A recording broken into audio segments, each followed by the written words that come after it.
네, 우리는 계속해서 청년 비전을 세우다라는 주제로 말씀을 나누고 있습니다. 오늘은 그 네 번째 시간으로 꿈, 끼, 꾀까지 이야기를 나누었고, 오늘은 꼴에 대한 이야기를 여러분들과 함께 나누려고 합니다.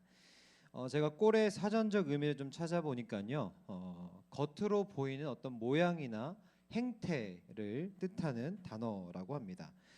다른 말로 하면 사람의 어떤 행동이나 됨됨이를 또 가리키는 말이라고도 해요.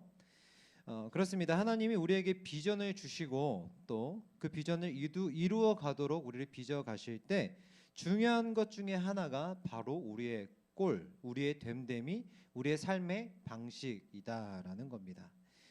하나님이 보시기에 우리의 꼴이 하나님의 마음에 합당할 때 인생들을 향하신 하나님의 놀라운 계획들을 이루어 가신다라는 것이죠. 그렇다면 하나님께서 우리에게 원하시는 그 꼴, 그 됨됨이, 삶의 방식은 무엇일까요? 오늘 본문의 말씀을 보시면 그 가장 중요한 됨됨이가 기록되어 있습니다. 우리 다시 한번 한 절의 말씀이니까요. 천천히 한번 다시 봉독해 보겠습니다. 3장 6절 말씀 함께 읽겠습니다. 시작. 솔로몬이 이르되 주의 종 내 아버지 다윗이 성실과 공의와 정직한 마음으로 주와 함께 주 앞에서 행함으로 주께서 그에게 큰 은혜를 베푸셨고 주께서 또 그를 위하여 이 큰 은혜를 항상 주사 오늘과 같이 그의 자리에 앉을 아들을 그에게 주셨나이다. 아멘.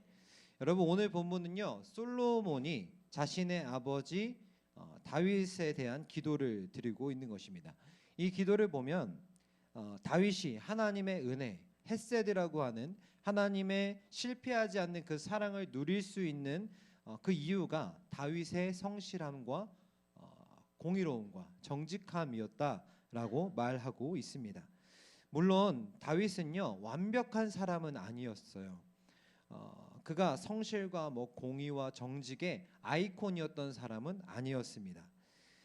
때론 부족했고 연약했고 때론 굉장히 악한 사람의 모습도 보여주었지만 하나님께서는 그를 정직하다고 그를 공의롭다고 그를 신실하다고 칭해 주셨기 때문에 여겨 주셨기 때문에 그가 하나님의 은혜를 누릴 수 있게 되었다라는 것이죠. 우리 또한 성실해야 됩니다. 또 정직해야 됩니다. 또 공의로워야 합니다. 우리의 삶의 방식이 이렇게 성실과 공의와 정직이어야 합니다. 그런데 우리는 우리의 삶의 방식에 대한 평가는 내가 내리는 것이 아닙니다. 그렇다고 타인이 내리는 것도 아닙니다. 그 판단은 오직 하나님께서만 하십니다. 하나님께서 보시기에 우리의 삶이 성실한지, 하나님께서 보시기에 우리의 삶이 공의로운지, 하나님께서 보시기에 우리의 삶이 정직한지 아닌지를 하나님 앞에 우리가 평가를 받게 된다라는 것이죠. 그것을 확인해야 된다는 겁니다. 그렇다면 하나님께서 성실하고 공의롭고 정직한 삶이라 여겨주신 그 삶의 꼴, 그 모습은 어떠했는가? 어떤 모습을 하나님께서 기뻐하시며 그 비전을 이루어가는 하나님의 뜻을 이루어가는 그 삶의 모습이 어떤 것이었는지를 우리가 오늘 다윗의 생애를 통해서 함께 조금 살펴보려고 합니다. 첫 번째 삶의 모양은 성실입니다. 성실. 본문에 성실로 번역된 히브리어는요 에메트입니다. 확고한, 지속성 있는, 신실함을 뜻하는 단어입니다.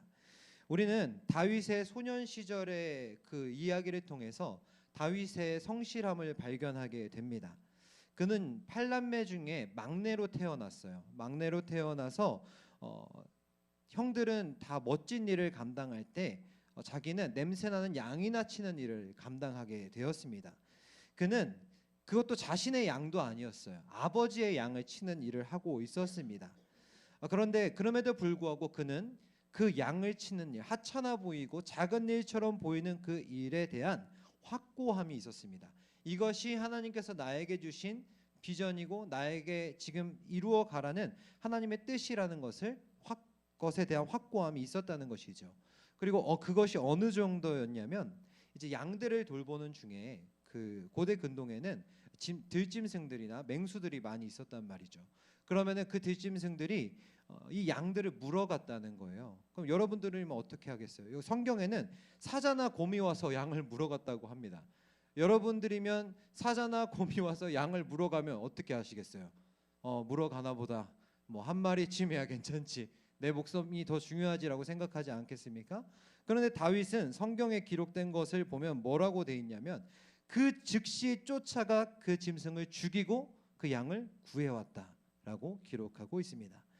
맹수에게 물려갔으니 어쩔 수 없지라고 이야기한 것이 아니라 한 마리쯤은 괜찮아라고 여긴 것이 아니라 다윗은 그 상황에서도 생명의 위협을 무릅쓰고도 그 양을 구하러 갔던 것입니다. 다윗의 성실함은 목숨을 건 성실함이었다는 거예요. 목숨을 건 확고함이었고 목숨을 건 지속성이었다라는 것입니다. 양치는 일은 작은 일이었고 굉장히 하찮은 일이라고 여길 수 있지만 형들처럼 뭐 전쟁에 나가서 공을 세우고 싶은 마음이 다윗의 마음 가운데 들 수도 있었겠지만 그는 현재 자신에게 주어진 그 일상을 있는 힘을 다해 살아냈던 것입니다. 하나님께서는 이런 다윗의 모습을 존귀하게 여기셨던 것 같아요. 예수님도 착한 종의 비유 이야기를 누가복음 19장에서 말씀하시면서 이렇게 이야기하시죠. 착한 종아 잘했다.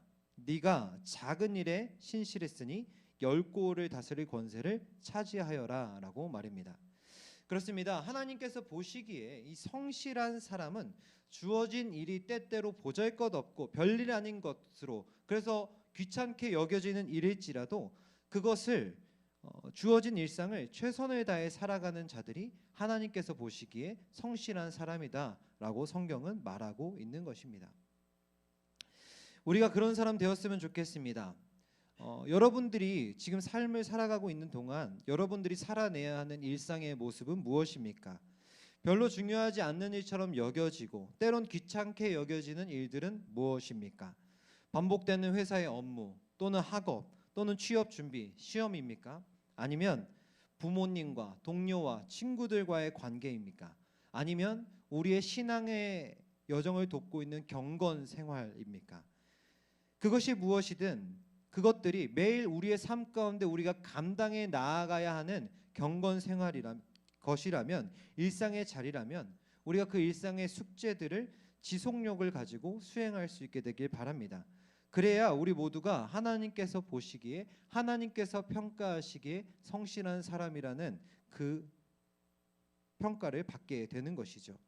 두 번째로 갖춰야 할 것은 삶의 방식은 공의입니다. 공의. 히브리어로 체다카라고 합니다. 올바름, 고듬이란 뜻이죠. 다윗은 공의를 굉장히 열망하던 사람이었습니다.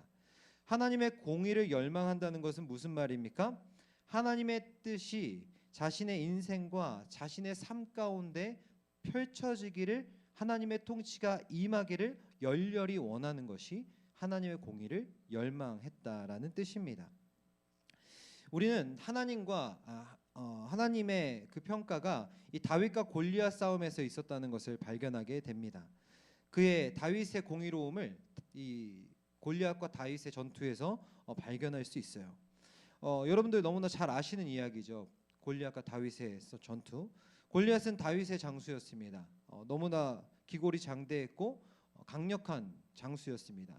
말할 것도 없이 소문난 아주 잔인하기로 소문난 그런 사람이었죠. 근데 그가 이스라엘과 블레셋 전투 가운데 하나님의 이름을 모욕했습니다. 뭐 심한 욕을 했겠죠. 입에 담지도 못할 그런 모욕을 했던 것입니다. 그때 이스라엘 군대는 사실 아무것도 하지 못했습니다. 그 골리앗이라는 사람의 위세에 눌려서 아무것도 하지 못한 채 그냥 그 모욕을 듣고만 있었고 블레셋을 물리치라는 하나님의 명령, 하나님의 공의를 이루지 못하고 그냥 손 놓고 그 모욕을 듣고 있었다라는 것이죠. 그런데 하나님의 공의를 열망했던 이 다윗은 도시락 배달을 갔다가 그곳에서 그 사건을 목도하고 자신의 의분을 참지 못한 채 자신이 전투에 나가겠다라고 말하게 됩니다. 하나님을 모욕하고 하나님의 통치가 멈춰지는 일, 제한되는 일이 다윗에게 있어서는 곧 불의였습니다. 더욱이 다윗은 하나님을 계속해서 모욕하는 그 골리앗을 참아줄 수가 없었습니다. 다윗은 골리앗을 제거하고 하나님의 공의를 바로 세우기로 결단합니다. 그래서 그가 무엇을 들고 나아갑니까? 물맷돌 하나를 들고 나아갑니다. 그리고 그 거인 골리앗 앞에 섭니다. 체급이 전혀 맞지 않았습니다. 너무나 큰 사람과 너무나 작은 사람의 싸움이었죠. 누가 봐도 다윗의 죽음은 예견된 것이었습니다. 그럼에도 불구하고 다윗은 골리앗 앞에서 이렇게 선포하며 그를 맞섭니다. 사무엘상 17장 45절입니다. 그러자 다윗이 그 블레셋 사람에게 말하였다. 너는 칼을 차고 창을 메고 투창을 들고 나에게로 나왔으나 나는 얘가 모욕하는 이스라엘 군대의 하나님 곧 만군의 주님의 이름을 의지하고 너에게로 나왔다라고 말합니다. 그 결과 우리가 잘 알고 있듯이 골리앗에게 헤드샷이 꽂히면서 골리앗은 이제 사망에 이르게 되죠. 여러분, 혹자는 이 다윗의 물맷돌이 골리앗의 이마에 맞은 것은 하나님의 정교한 계획이었다. 인간의 능력으로는 도저히 불가능한 일이었다라고 기적이었다라고 말합니다. 근데 이 말은 반은 맞고 반은 틀린 말입니다. 왜냐하면 역사적으로 고대 시대에는 정말로 물맷돌을 던져서 전투를 하는 투석병들이 있었습니다. 투석병들은 그 정확도가 엄청나게 정교했다고 합니다. 훈련받은 투석병들은 가공할 위력의 전투력을 가진 사람들이었다고 해요. 제가 앞서 다윗이 목동으로 일하면서 그가 사자와 곰을 잡아 죽였다고 이야기하지 않았습니까? 그렇게 짐승을 잡을 수 있었던 이유가 다윗이 수없이 물맷돌로 연습을 하고 그들을 돌로 잡았기 때문에 그 일들이 가능했다라는 것이죠. 그는 양을 지키기 위해 주어진 과업과 일상을 해내기 위해 수백 수천 번 그 물맷돌을 던졌을 겁니다. 분명 하나님께서 다윗에게 능력을 주셔서 골리앗을 무찌르게 하신 것은 맞습니다. 그렇게 다윗을 통해 하나님께서 공의를 세우신 겁니다. 다윗 안에, 그리고 다윗 안에 존재했던 그 공의의 열망이, 공의를 향한 열망이 그의 일상의 성실함과 합쳐져서 정말 하나님의 놀라운 뜻이 그곳 가운데, 골리앗과 다윗의 전투 가운데에서 드러나게 된 것이죠. 그래서 하나님께로부터 다윗은 공의로운 자다라는 평가를 받게 되는 것입니다. 이것이 우리가 일상을 살아가면서 하나님의 기적을 기대하지만 기적만 바라보고 머물러 있는 것이 아니라, 하늘만 바라보고 살아가는 것이 아니라, 우리가 주어진 땅의 일을 감당해 나아가며 하루하루 최선을 다해가며 주님의 일을 해 나아갈 때 하나님께서 우리에게 주시는 축복과 은혜인 줄로 믿습니다. 이러한 역사가 저와 여러분들의 삶의 자리 가운데에도 있기를 바랍니다. 사랑하는 여러분, 우리의 일상 가운데 하나님의 공의가 이루어지도록 다윗처럼 하나님의 공의를 열망하시길 바랍니다. 하나님의 공의를 세우는 일은요, 때론 거인 골리앗을 쓰러뜨리는 일처럼 너무나 거창한 일처럼 보여서 그렇게 생각해서 내가 무슨 하나님의 공의를 세우나, 내가 무슨 하나님의 정의를 행하면서 살아갈 수 있나 라고 스스로 제안할지도 모릅니다. 생각을 아예 안 하거나 그냥 부담감만 갖는 사람들이 있을지 모릅니다. 그런데 여러분, 하나님의 공의를 세우는 일은요, 뭐 노동운동, 뭐 인권운동, 환경운동과 같은 그런 거창한 것들에 국한되는 게 아닙니다. 좀 전에 제가 하나님의 공의가 뭐라고 말씀드렸어요. 하나님의 통치가 임하는 것입니다. 하나님의 통치가 우리의 삶에 임하는 것이 하나님의 공의가 이루어지는 것입니다. 즉 하나님의 나라가 회복되는 것이 하나님의 공의가 세워지는 거예요. 여러분의 삶 속에 하나님의 통치가 임하는 것을 경험할 때 여러분들 각자의 삶의 자리에서 하나님의 공의를 세워가게 된다라는 것입니다. 여러분들이 교회 문턱을 넘지 못했던 여러분들의 신앙생활이 일상의 자리까지 확장될 때 그곳은 하나님의 공의가 이루어지는 것입니다. 뒷담화를 일삼던 내 입술이 사랑을 말하는 입술로, 격려와 위로를 전하는 입술로 변할 때 그곳에 하나님의 공의가 실현되는 겁니다. 내가 원하는 것, 내가 사고 싶은 것, 내가 갖고 싶은 것, 내가 가고 싶었던 여행지, 이런 것들에만 머물렀던 내 시야가 이제는 고통과 어려움 속에 신음하는 자들에게까지 닿게 되는 것이 하나님의 공의가 저와 여러분의 삶의 자리에 이루어지기 시작한 것입니다. 우는 자들과 함께 우는 것이 하나님의 공의가 우리 삶 가운데 이루어지는 것이라는 거죠. 그렇게 우리의 삶 속에 하나님의 공의가 세워지고 하나님의 나라가 확장되어 가는 것입니다. 여러분, 이 놀랍고도 신비한 하나님의 사역을 여기 모인 우리 모두가 경험하게 되기를 주님의 이름으로 축복합니다. 마지막으로 갖춰야 할 꼴은 삶의 방식은 정직한 마음입니다. 이 정직한 마음이라는 것은 이샤 리바브라는 히브리어인데요. 깨끗한 마음, 거짓이 없는 마음입니다. 성경에는 다윗이 범죄한 두 개의 이 사건을 기록하고 있습니다. 다윗이 잘못한 거 두 개밖에 기록 안 하고 있어요. 뭐 많았겠지만 선택적 기록이니까 두 개의 사건만 기록하고 있습니다. 하나는 인구조사였고 또 하나는 우리가 잘 아는 우리아를 살인교사하고 그의 아내 바세바를 아내로 취한 사건이었습니다. 이 두 사건의 공통점은 무엇이냐면 다윗이 그때 하나님을 향하여 정직한 마음이 아니라 공의로운 마음이 아니라 거짓된 마음, 두 마음을 품고 있었다라는 것이죠. 그런데 만약 이 다윗이 그 거짓된 마음을 품고 그냥 사울처럼 그의 선왕이었던 사울 있잖아요. 사울처럼 하나님께 범죄한 것으로 그의 이야기가 끝났다면 오늘 본문은 정말 그 선왕이 맞이했던 사울이 맞이했던 비참한 최후로 그냥 끝이 났을 수도 있습니다. 오늘 솔로몬의 기도에 나온 이런 다윗에 대한 평가가 없을 수도 있습니다. 그렇다면 사울과 다윗의 차이는 무엇입니까? 사울과 다윗의 차이. 둘 다 범죄했잖아요. 둘 다 하나님 앞에 범죄하고 하나님 앞에 정말 큰 잘못을 했습니다. 둘의 차이는 뭐냐면 한 사람은 죄로 인한 수치심만 느꼈다는 거예요. 죄로 인한 수치심. 그 죄를 짓고 수치심 때문에 이 문제를 피하려고만 했습니다. 외면하려고만 했습니다. 그리고 은폐하려고 했죠. 그렇지만 또 한 사람 다윗은 어떻게 했습니까? 수치심을 느꼈어요. 피하고 싶었어요. 외면하고 싶었어요. 그런데 나단 선지자가 그에게 당신이 죄인입니다라고 이야기했을 때 뭐라고 합니까? 하나님 저를 용서해 주십시오. 정직한 영을 회복하여 주십시오라고 돌아섰다는 겁니다. 무슨 차이가 있는 것입니까? 다윗에겐 무엇이 있는 거예요? 죄의식이 있는 거예요. 수치심뿐만 아니라 죄의식이 그 안에 있었다는 것이죠. 우리가 하나님께 돌아갈 수 있는 이유는 우리 안에 죄의식이 있기 때문입니다. 수치심뿐만 아니라 죄의식이 있을 때 우리는 하나님께로 돌아갈 수 있는 여지가 있는 것이죠. 그러나 예수님을 만나지 못한 사람들은 죄의식이 있을 수 없습니다. 그냥 수치심만 느낄 뿐입니다. 그 수치심으로 괴로워할 뿐입니다. 그러나 우리는 수치심과 죄의식을 동시에 느끼면서 이 죄를 해결할 수 있는 분이 오직 하나님뿐이라는 사실을 깨닫고 다윗처럼 하나님께로 나아갈 수 있는 것이죠. 그래서 우리에게 예수님이 필요한 겁니다. 다윗은 그래서 시편 51편에서 그 상황 가운데 자신의 죄가 드러난 그 상황 가운데 이렇게 고백합니다.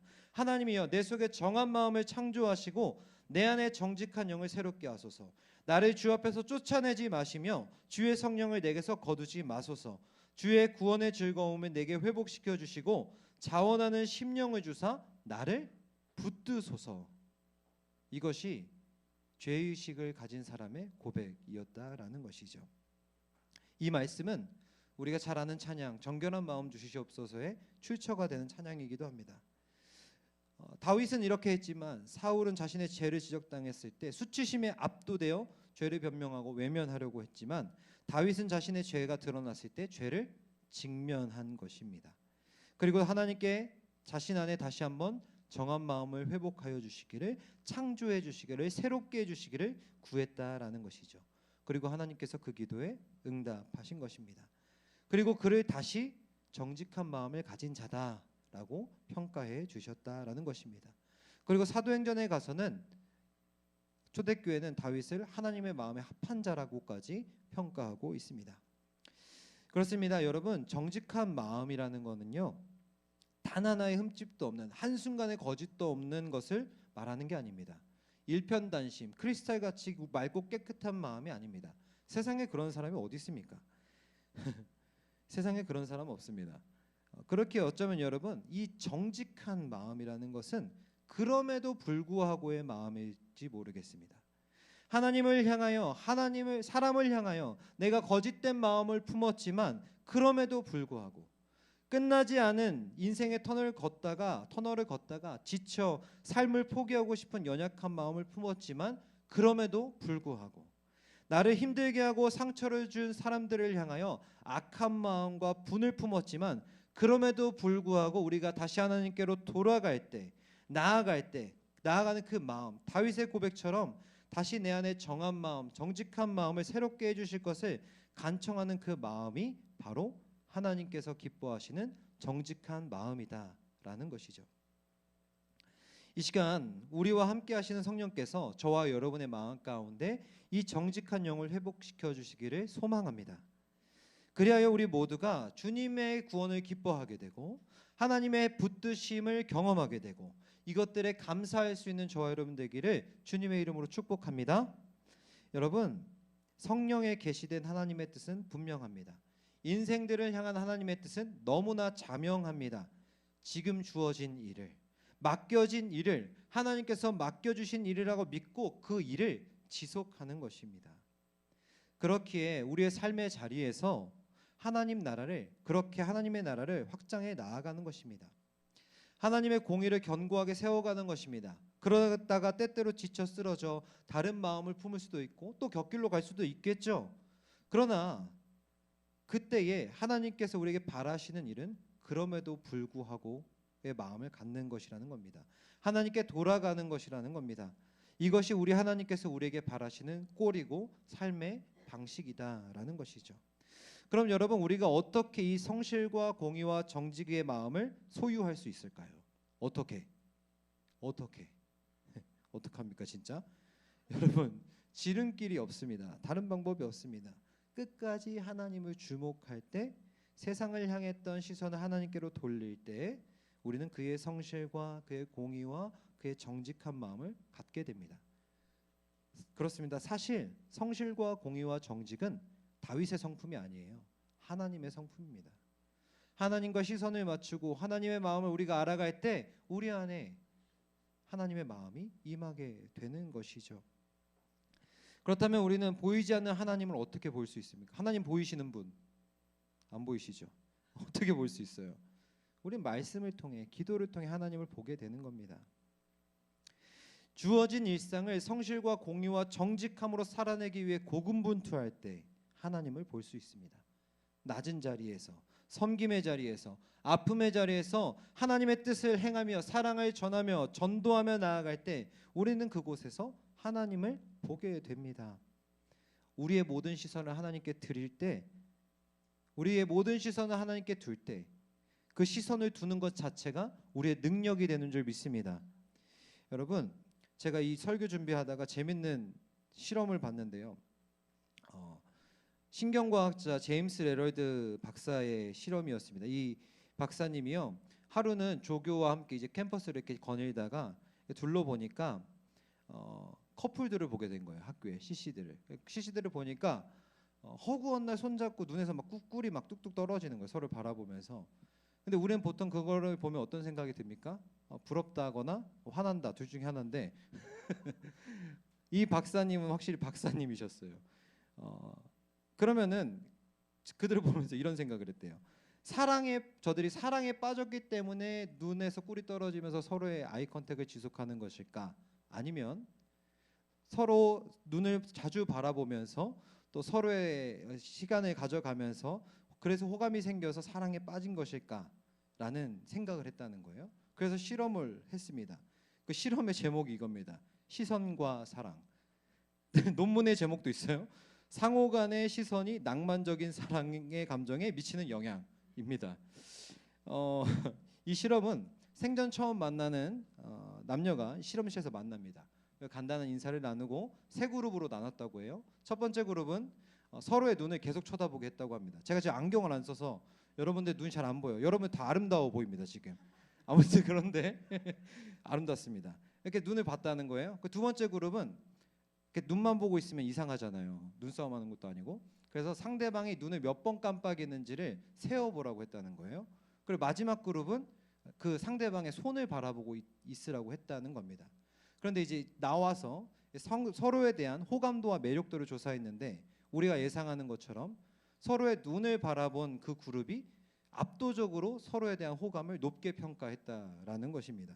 굉장히 높은 애정과 감정을 느꼈다라는 겁니다. 그리고 사실 여러분, 시선을 맞추는 일은 단순히 호감만 생기는 일은 아닙니다. 눈을 맞추는 일은 숨겨두었던 곳의 감정들까지 건드리기도 합니다. 여러분들을 경험해 보셨을지 모르겠어요. 여러분들도 한 번쯤 오다 가다 보셨을 것 같은데, 여러분 행위 예술가 마리나 아브라모비치라는 사람이 있습니다. 이 사람이 예술가는 여기 있다라는 퍼포먼스를 했어요. 지나가다 보셨을 것 같은데 이 사람이 이 무대에다가 책상 하나를 놓고 의자 두 개를 놓고 거기 앉아 있었습니다. 이 예술가가. 그리고 그냥 아무나 와서 그 앞에 앉아 있었습니다. 그리고 서로의 침묵하면서 서로의 눈만 계속 바라보는 그런 행위 예술이었어요. 그런데 이 퍼포먼스가 굉장히 큰 반향을 일으킵니다. 이 퍼포먼스는 736시간 동안 진행됐는데 이 퍼포먼스에 1546명이 참가했습니다. 예술가가 이렇게 앉아 있고 그 앞에 1546명이 지나간 거예요. 서로 눈을 맞추면서. 그리고 이거에 너무 이슈가 되다 보니까 이것을 보기 위해 850만 명이라는 사람이 왔다 갔다고 합니다. 이 736시간 동안 이 서로의 눈을 바라보면서 깊은 교감을 나누는 모습을 옆에서 지켜봤던 사람들마저도 그것을 경이롭게 여기면서 마법 같았다. 정말 21세기의 최고의 행위 예술이다라고 평가를 했다라는 것입니다. 그리고 이후에 그 퍼포먼스가 끝난 후에 이 아브라모비치는 이 뇌과학자들과 또 협업을 합니다. 협업을 해서 무슨 일을 했냐면 서로의 눈을 바라볼 때 뇌파의 변화를 스캔한 거예요. 스캔을 했는데 재밌는 결과가 나왔습니다. 그 결과 눈과 눈만 바라보주는 행위만으로도 서로가 교감이 시작됐다는 거예요. 뇌파가 연결되는 모습이 발견됐다라는 것입니다. 여러분, 이 실험과 퍼포먼스가 우리에게 분명히 보여주는 것은 무엇입니까? 서로를 바라보는 일이, 서로의 눈을 맞추는 일이, 서로를 주목하는 그 일이 놀라운 힘이 있었다라는 것이죠. 우리가 예측할 수 없는, 상상도 못했던 일들이 그 안에서 일어나게 발견되어진 것입니다. 여러분, 제가 왜 이 이야기를 했을까요? 하나님을 바라보는 일도 마찬가지라는 겁니다. 기도와 말씀을 통해 헌신과 봉사를 통해 우리의 마음을 하나님께, 우리의 시선을 하나님께 두십시오. 오늘도 우리를 견책하시며 보호하시는 존재인 하나님을 바라보세요. 우리를 향하신 신실하신 그 사랑의 눈빛에 우리의 시선을 돌려서 그의 시선에 닿게 되기를 바랍니다. 그렇게 우리가 하나님의 눈을 바라볼 때 하나님의 마음을 우리가 더욱 잘 알게 되는 것이 아니겠어요? 그러면 우리는 말씀 속에서 하나님을 바라보면서 완전한 성실, 완전한 공의, 완전한 정직이 하나님의 말씀으로부터 온다는 것을 다시 한번 확인하게 될 것입니다. 그래서 우리는 우리의 삶이 하나님의 뜻대로 살아가게 될 때 그것이 하나님의 은혜라고 고백할 수 있게 되는 겁니다. 오늘 본문에서도 다윗이 모든 것을 주와 함께, 모든 것을 주 앞에서 행했다고 말하고 있지 않습니까? 스스로 한 일이 아니라, 자신의 능력으로 한 일이 아니라 다윗을 주목하신 하나님께, 다윗이 눈을 들어 하나님을 바라봤을 때, 동행했을 때 하나님께서 그의 삶을, 그의 비전을 이루어 가셨다라는 것입니다. 그렇습니다. 하나님께 눈빛을 맞추는 일이야말로 우리의 비전을 세우는 일일 줄 믿습니다. 그러니 여러분, 하나님의 성실과 정직과 공의에 주목하십시오. 그리하여 우리의 마음이, 우리의 삶이 하나님의 뜻에 연결되어지고 하나님께서 허락하신 그 비전들을 하나님의 능력으로 이루어가는, 세워가는 놀라운 일들을 경험하는 저와 여러분 되기를 주님의 이름으로 축복합니다. 우리 시간 함께 말씀을 기억하시면서 기도했으면 좋겠습니다. 함께 기도하실 때 우리가 말씀에서 나눈 것처럼 하나님, 우리가 하나님께 우리의 시선을 맞추게 하여 주옵소서. 세상으로 향했던, 내 욕심으로 향했던, 또 죄로 향했던 나의 눈길과 시선과 마음이 하나님께로 향하게 하여 주옵소서. 그리하여서 우리가 세상에 줄 수 없는 놀라운 은혜와 평안과 또 사랑을 경험하게 해 주십시오. 하나님과의 교감이, 하나님과의 교제가 우리 삶의 자리 가운데 충만히 일어날 수 있게